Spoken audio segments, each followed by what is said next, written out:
नमस्कार, जय श्री कृष्ण।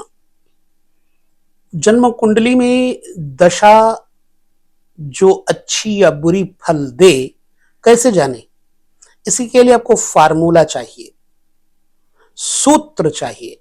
हम उन सूत्रों को आपके साथ में बताएंगे, इससे आपको आसानी से, सरलता से दशा का फल समझ में आ जाएगा। उसके लिए हमें ऋषि पाराशर के कुछ सूत्रों को देखना होगा। ऋषि पाराशर का कहना है, क्योंकि पाराशर ऋषि कौन है ये आप सब जानते हैं, ज्योतिष के नायक, ज्योतिष के पितामह ऋषि पाराशर, जिनके सूत्र ब्रह्म की लकीरें कही जाती है। तो दशा अक्सर चलती है तो आदमी भ्रमित हो जाता है कि भैया राहु की दशा बुरी है कि अच्छी है, केतु की दशा बुरी है कि अच्छी है, मंगल की दशा अच्छी है कि बुरी। उसके लिए आपको पूछना नहीं पड़ेगा। अब उसे हम कैसे समझें, अच्छी है, बुरी है या मिश्रित है? 3 प्रकार की अवस्थाओं, 4 प्रकार की अवस्थाओं को लेकर हम आपके साथ चर्चा करेंगे। सबसे पहले आपको अपने चार्ट में देखना होगा। चार्ट में जो लग्न, चतुर्थ, सप्तम और दशम ये केंद्र होते हैं। चार्ट में लग्न को मूल त्रिकोण भी कहा गया है, पंचम और नवम को मूल त्रिकोण भी कहा गया है।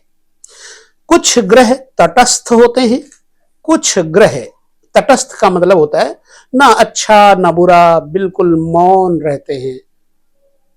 तो अब वो जो मौन रहते हैं उस दशा में क्या फल मिलेगा? अर्थात कोई फल नहीं मिलेगा, अच्छा नहीं मिलेगा। तो वो जो दशा काल वाले तटस्थ ग्रह हैं, क्या कुछ नहीं करेंगे? इसी पर हमें आगे समझना होगा। ऋषि पाराशर ने ग्रहों की 2 श्रेणियां विख्यात की हैं। पहली श्रेणी वो है जो नैसर्गिक शुभ ग्रह हैं। दूसरी श्रेणी है जो नैसर्गिक पाप ग्रह हैं। अब हम पहले जान लेते हैं नैसर्गिक शुभ ग्रह कौन से हैं। उसमें आता है जुपिटर, उसमें आता है वीनस, उसमें आता है मरकरी, उसमें आता है मून। अब ये 4 ग्रह शुभ होते हैं, यानी चंद्रमा, बुध, शुक्र, बृहस्पति। अब नैसर्गिक नेचुरल पाप ग्रह कौन से हैं? देखो, सूर्य मंगल को क्रूर ग्रह कहा गया है, लेकिन क्रूर व्यक्ति पाप भी होता है। तो महर्षि पराशर का कहना है कि मंगल, सूर्य, शनि, राहु और केतु ये नैसर्गिक पाप ग्रह हैं। लेकिन ग्रहों का वर्गीकरण, ग्रहों का वर्गीकरण विंशोत्तरी दशा में काम नहीं देता। भाई शुभ है, अशुभ है, पाप है, तो वो इसमें काम नहीं देता। शुभ या अशुभ से दशा पर कोई फल का परिणाम आप कैसे समझेंगे? चार्ट मेरे सामने रखा हुआ है। यूं कह लो कि सीधा काम नहीं देता, क्योंकि इस दशा पद्धति में कभी अच्छे भी बुरे बन जाते हैं और कभी बुरे भी अच्छा फल देने लगते हैं। अब माइंड आदमी का एकाग्र कैसे हो? और संसार में भी तो ऐसा ही देखा जाता है, हमेशा के लिए ना कोई बुरा होता है और ना अच्छा होता है। इसलिए विंशोत्तरी दशा पद्धति प्राकृतिक है और जीवन का दर्पण है। तो आइए हम चलते हैं, समझते हैं। कोई ग्रह विंशोत्तरी दशा में कैसा फल देगा, इस बात को भली प्रकार समझने के लिए हमें यह मौलिक अनुपम सिद्धांतों को देखना होगा।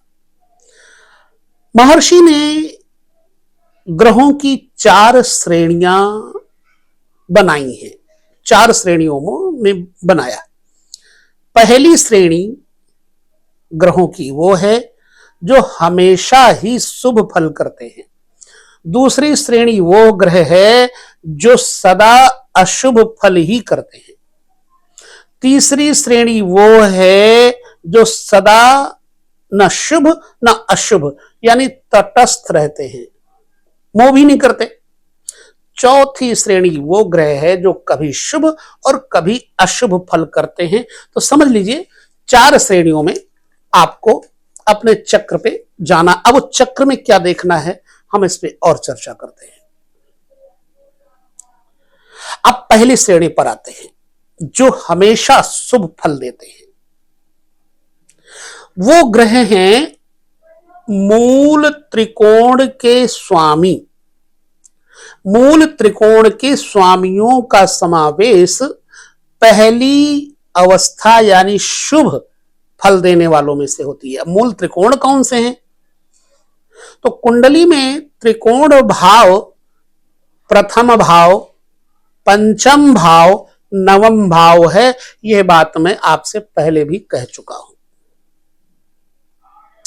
इन भावों के स्वामी अगर नैसर्गिक पापी ग्रह, चाहे वो मंगल हो चाहे शनि हो, तो भी वे अपनी दशा भुक्ति में शुभ फल करते हैं, क्योंकि वो निसर्ग रूप से मूल त्रिकोण के हैं। चलिए मान लीजिए कि आपका लग्न जो है तुला है, ऐसे में नैसर्गिक मूल त्रिकोण के स्वामी शुक्र, शनि और बुध हो गए। अब ये नैसर्गिक रूप से शुभता को लेकर के चलते हैं। ऐसे में अगर मूल त्रिकोण के स्वामी शनि की दशा भी आएगी तो जातक को शुभ फल देगी। इस पर आगे हम चर्चा और करते हैं समझने के लिए। अगर नैसर्गिक शुभ ग्रह गुरु, शुक्र आदि हो तो फिर कहना ही क्या है। मान लो शनि है, मंगल है, सूर्य है, तब तो शुभ है। लेकिन अगर नैसर्गिक ग्रह भी प्राकृतिक रूप से शुभ हैं तो उसकी दशा में कहना ही क्या है। मान लो पंचम घर में मीन राशि है, ठीक है, और लग्न है वृश्चिक, तो मूल त्रिकोण के स्वामी हो गए बृहस्पति, मंगल, और अगर वृश्चिक राशि है तो मंगल लग्नेश हो गए, बृहस्पति पंचमेश हो गए और चंद्रमा नवमेश हो गए। ऐसे में शुभ ग्रह हो गए। तो अब इनकी दशा जब चलेगी तो क्या बुरा फल देगी? नहीं। तो पहली श्रेणी मूल त्रिकोण के ग्रह हमेशा व्यक्ति को अपनी दशा काल चक्र में शुभता की तरफ ले जाते हैं। अब दूसरी श्रेणी पे आ जाइए, लग्न कुंडली में जाइए, दूसरी श्रेणी को देखिए। दूसरी श्रेणी में यानी अशुभ फल देने वाले जो ग्रह हैं वो कहां बैठ के अशुभ फल देते हैं। चाहे वहां शुभ ग्रह ही बैठे हों तब भी अशुभ फल देंगे। उनमें से है तीसरा, छठा और 11वां, यानी तृतीय, षष्ठ और एकादश। तीसरे, छठे और 11वें भाव के स्वामियों का समावेश होता है जो सदैव अशुभ फल करते हैं महर्षि पराशर के पद्धति के अनुसार। आप प्रैक्टिकल करके देख लीजिएगा आपकी दशा जो चल रही हो। इन भावों के स्वामी अगर नैसर्गिक शुभ ग्रह बृहस्पति, चंद्रमा, शुक्र, बुध कोई भी हो, अब शुक्र आदि भी हो तो भी यह अशुभ फल करते हैं। अगर तृतीयेश शुक्र है तो शुक्र की दशा में नुकसान होगा, षष्ठेश शुक्र है तो नुकसान होगा। इसी तरह एकादशेश भी यदि बृहस्पति है तो नुकसान होगा। और नुकसान किस चीज का होगा इसके बारे में हम आगे के अध्यायों में समझेंगे। अगर नैसर्गिक पापी ग्रह मंगल आदि हो जाएं तो फिर अशुभता बढ़ जाती है। तीसरे, छठे, 11वें भाव के अगर मंगल आदि हो जाएं, सूर्य आदि हो जाएं तो अशुभता बढ़ जाती है। महर्षि पराशर का कहना ऐसा है और देखा भी गया है। अब हमें समझना होगा, जहां तक हमारा विचार है कि एकादशेस अशुभ तो करेगा, लेकिन किसके लिए करेगा? स्वास्थ्य के लिए अशुभ करेगा, धन के लिए नहीं करेगा। आमदनी बढ़ाएगा, इनकम के संबंध में यह फायदा करेगा। हम इन्हीं सूत्रों को लेकर हमेशा कुंडली देखते हैं। अब तीसरी श्रेणी पर आ जाते हैं, जो न शुभ न अशुभ, तटस्थ रहते, मौन रहते हैं। वो हैं केंद्र के स्वामियों का समावेश ग्रहों में, अर्थात चतुर्थ, सप्तम तथा दशम भाव के स्वामी। चौथा, सातवां, दशम भाव के स्वामी की ग्रह दशा चल रही होगी। अगर यहां पे नैसर्गिक शुभ ग्रह भी हैं, यहां के स्वामी गुरु आदि, चंद्र, बुध, शुक्र आदि, तो अपनी नैसर्गिक यानी नेचुरल प्योरिटी खो देंगे। अशुभ रूप से काम न करेंगे, न शुभ रूप से काम करेंगे। तो अगर केंद्र का स्वामी ग्रह नैसर्गिक पापी ग्रह मंगल आदि हो तो वो अपने नैसर्गिक पाप प्रभाव को छोड़कर तटस्थ हो जाता है। यदि मंगल चतुर्थेश है या सप्तमेश है या दशमेश है, तो मंगल की दशा में जो अमंगल होना चाहिए था वो नहीं होगा। कहने का अभिप्राय ये है। क्यों? क्योंकि पाप ग्रह केंद्र में होने पर तटस्थ हो जाते हैं, अपनी अशुभता खो देते हैं, मौन हो जाते हैं। ये ग्रह कब शुभ अथवा अशुभ रूप से काम करता है, इस बात का विवेचन हम आगे करेंगे।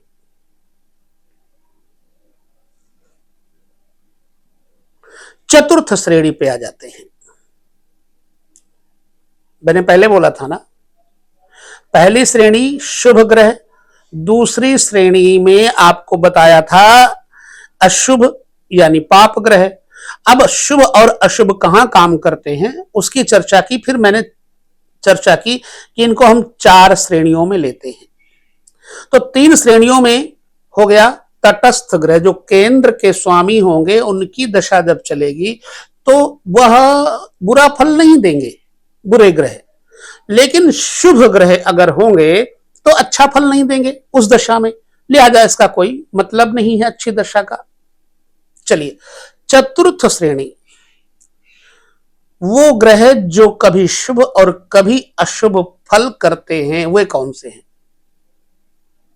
वे हैं द्वितीय द्वादश भाव के स्वामी। ये कभी शुभ और कभी अशुभ फल करते हैं। इन ग्रहों के संबंध में महर्षि पराशर का कहना है कि द्वितीय तथा द्वादशेश, द्वितीय भाव का स्वामी और 12वें भाव का स्वामी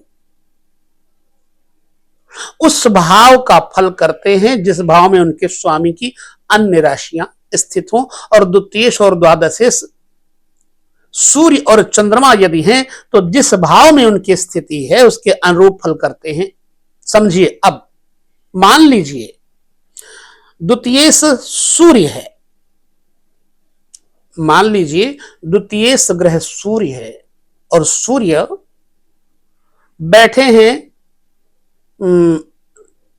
किसी बुध की राशि में, तो बुध का फल करेंगे। इसी तरह मान लीजिए चंद्र ग्रह है द्वितीयेश या द्वादशेश, तो चंद्रमा जिस राशि में, यदि सिंह में बैठे हैं, यदि वो तुला में बैठे हैं तो शुक्र का काम करेंगे। ये दूसरे पर साहचर्य से काम करते हैं। तो द्वितीयेश और द्वादशेश ये ग्रह कभी शुभ और कभी अशुभ फल करते हैं। द्वादश भाव के स्वामी की महादशा में योग कारक ग्रह की भुक्ति राजयोग का फल करती है। चलिए मान लीजिए हम 12वें भाव में मकर लग्न वालों के लिए देखते हैं। 12वें भाव में मीन लग्न आ जाएगा। अब मीन लग्न है जिस व्यक्ति का 12वें घर में, तो कुंभ लग्न वालों का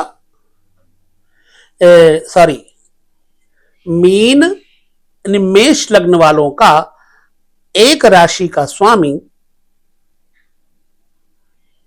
धनु राशि भाग्येश हो जाएगा और एक हो जाएगा द्वादशेश।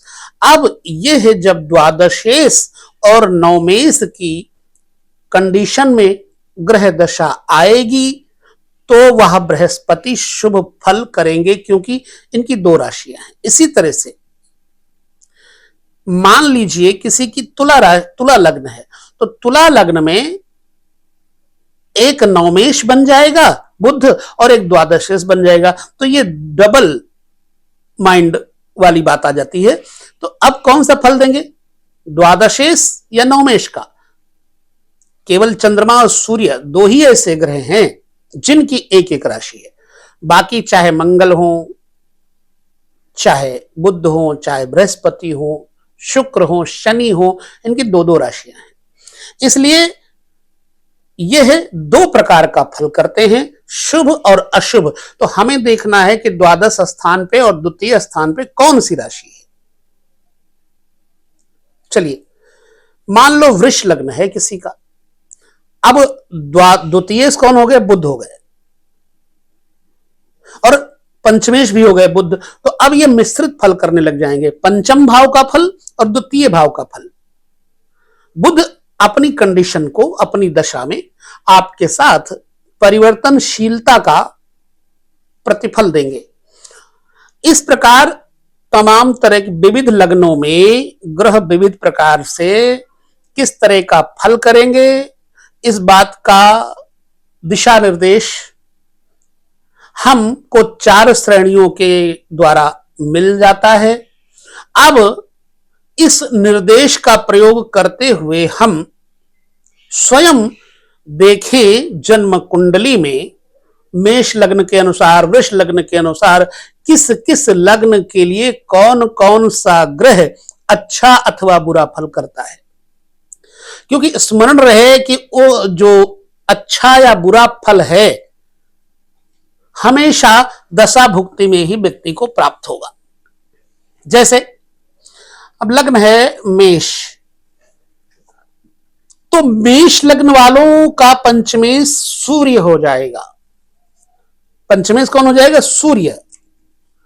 चार्ट के अंतर्गत आप जाइए, अगर आपके मेष लग्न की स्थिति है तो लग्नेश हो गया सूर्य। एक त्रिकोण का स्वामी होता है सूर्य। अब ये नैसर्गिक रूप से ये ग्रह क्या है, क्रूर है, लेकिन यह शुभ फल करेगा पंचमेश होने के कारण। इसको ऐसे समझेंगे, पंचमेश होने के कारण ये नैसर्गिक रूप से अच्छा फल करेगा। अपनी दशा भुक्ति में कौन सा फल देगा, पंचम भाव का फल, पुत्र प्राप्ति, धन प्राप्ति, मंत्रणा प्राप्ति, सचिव स्थान की प्राप्ति, सरकारी क्षेत्र से शक्ति की प्राप्ति और इष्ट उपासना के माध्यम से सिद्धियों की प्राप्ति का समय होगा। ये प्रतियोगिता की परीक्षा में सफलता आदि, निज कारकत्व का संबंधी राज्य, मान, यश, सत्ता आदि पंचम भाव से देखा जाता है। तो सूर्य की दशा मेष लग्न वालों के लिए शुभ फल देगी। समझिए,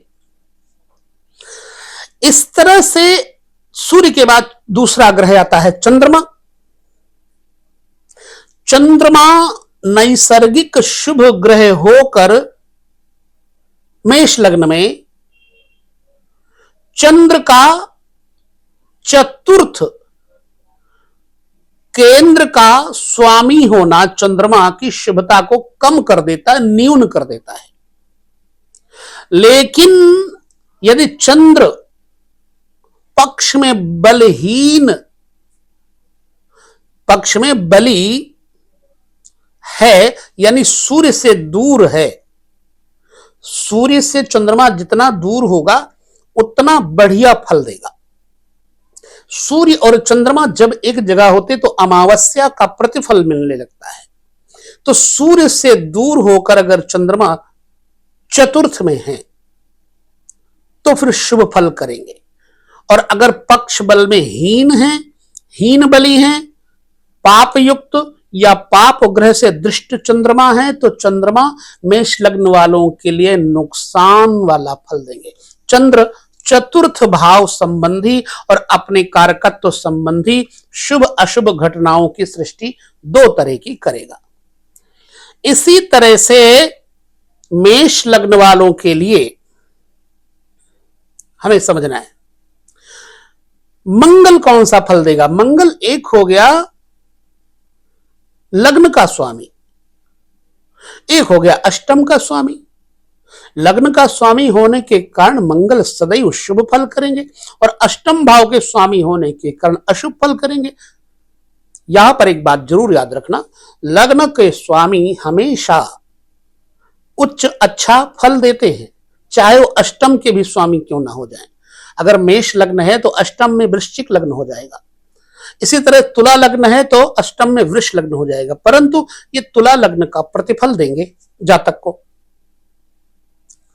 तो मेष लग्न है और मंगल कहां का भाव हो गया, लग्न का, और आठवें का स्वामी हो गया।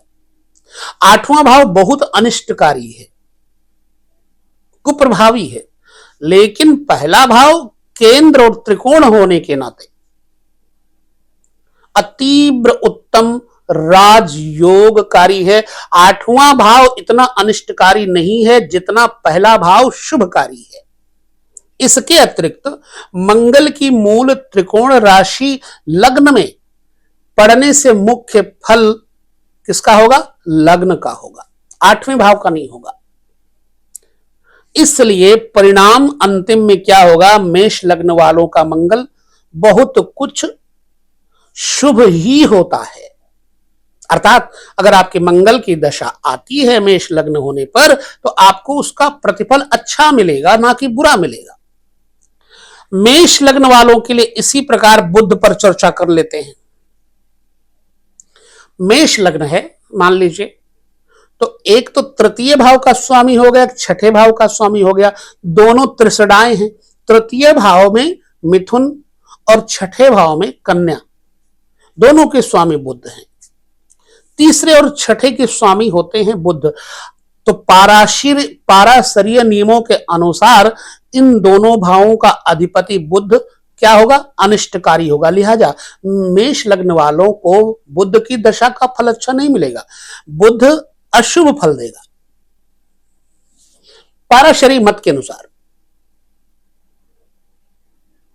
जितना जितना बुध बलवान होगा उतना उतना स्वास्थ्य के क्षेत्र में हानि करेगा, धन के क्षेत्र में लाभ करेगा, स्वास्थ्य खराब करेगा। यद्यपि बहन भाइयों के विषय में निर्बल बुध अच्छा फल नहीं देगा, अर्थात उनके जीवन तथा उनकी संख्या को कम करेगा, क्योंकि बुध तृतीयेश है। इस तृतीय घर किसका है, भाई बहनों का है। इसी तरह हम बृहस्पति के बारे में विचार कर ले कि मेष लग्न वालों के लिए बृहस्पति का फल कैसा होगा जब दशा आएगी। तो बृहस्पति का फल अब 12वें और 9वें घर का फल देने लगता है, दो जगहों का स्वामी हो गया। मेष लग्न में गुरु 9वें और 12वें भावों का स्वामी बन जाता है। तो द्वादशाधिपति यानी 12वें घर का स्वामी होने के कारण गुरु अपनी दूसरी राशि जो 9वें में है धनु, तो 9वें का फल देगा, द्वादश का फल नहीं करेगा। यदि गुरु बलवान हुआ आपकी जन्म कुंडली में तो राज पुरुषों की, गवर्नमेंट से संबंधित मंत्री इत्यादि के माध्यम से आपको लाभ मिलेगा, धर्म में रुचि होगी, ऊंचे विचार आएंगे, व्यवसाय में उन्नति होगी, कोई दैवी शक्ति से लाभ प्राप्त होगा। नवम भाव संबंधी घटनाएं, नवम भाव क्या है? धर्म है। नवम भाव संबंधी घटनाएं घटेंगी। अगर निर्बल हुआ तो राजपुरुषों द्वारा विरोध होगा और गुरुजनों से विरोध होगा, धर्म में अरुचि होगी, भाग्य में हानि आदि की घटनाएं होंगी। अब इसे समझने का और आगे प्रयास करें। शुक्र मेष लग्न वालों के लिए दशा में क्या फल देगा? द्वितीयेश है और सप्तमेश है। एक केंद्र का स्वामी, एक द्वितीय भाव का स्वामी शुक्र। द्वितीय धनेश और सप्तम जायेश। अपनी अन्य राशि के भाव अर्थात सप्तम भाव के संबंध में कार्य करेगा, द्वितीय भाव के संबंध में कार्य नहीं करेगा। मेष लग्न वालों को शुक्र, यदि शुक्र बलवान हुआ तो एक शुभ ग्रह के केंद्र के स्वामी होने के नाते शुभ फल नहीं देगा। इसलिए शुक्र के आर्थिक क्षेत्र में अच्छा फल करने के लिए आवश्यक होगा कि उन पर अशुभ प्रभाव युति अथवा दृष्टि द्वारा न हो। मतलब शुक्र पर कोई बुरे ग्रह की दृष्टि न पड़ती हो तो कुछ शुभता की आशा की जा सकती है। इस प्रकार से हम चलते हैं शनि के बारे में जानते हैं। शनि एकादशेश और दशमेश हो जाते हैं, कर्मेश और आयेश हो जाते हैं। क्या करेंगे मेष लग्न वालों के लिए शनि अपनी दशा में? अच्छा या बुरा फल करेंगे, यह समझना है। एक केंद्र में राशि है और एक त्रिशडाय में है, 11वें घर आमदनी के घर में कुंभ राशि है। मेष लग्न वालों के लिए शनि दशम और 11वें भाव का स्वामी बनता है। दशम केंद्र का स्वामी होने के नाते शनि नैसर्गिक पाप ग्रह होने के कारण यह अशुभ फल नहीं देंगे मेष लग्न वालों के लिए, महर्षि पाराशर के अनुसार। चूंकि शनि पुनः 11वें स्थान के स्वामी हो, जो कि शुभता के लिए अभिष्ट नहीं है, 11वां घर शुभ नहीं है, इसलिए शनि अंतिम परिणाम क्या देंगे? पाराशरीय नियमों के अनुसार त्रिशडाय 11वें के अनुसार क्या फल करेंगे? पाप फल देंगे। परंतु विचार किया जाए क्या धन के लिए नुकसान करेंगे? नहीं। अभी भी यदि शनि बलवान है तो रुपये पैसे के विषय में लाभदायक सिद्ध होंगे। इसलिए पुनः मैं उस विषय को आपके सामने प्रेषित करूंगा कि शुभ अशुभ, ना शुभ ना अशुभ और सदैव अशुभ, इन 4 श्रेणियों में प्रत्येक लग्न के अंतर्गत अपने ग्रहों की दशा का अनुभव आपको करना सीखना चाहिए। फिर कहूंगा, लग्न त्रिकोण है, लग्न से पंचम त्रिकोण है, लग्न से नवम त्रिकोण है, चौथा, 7वां, 10वां ये केंद्र है।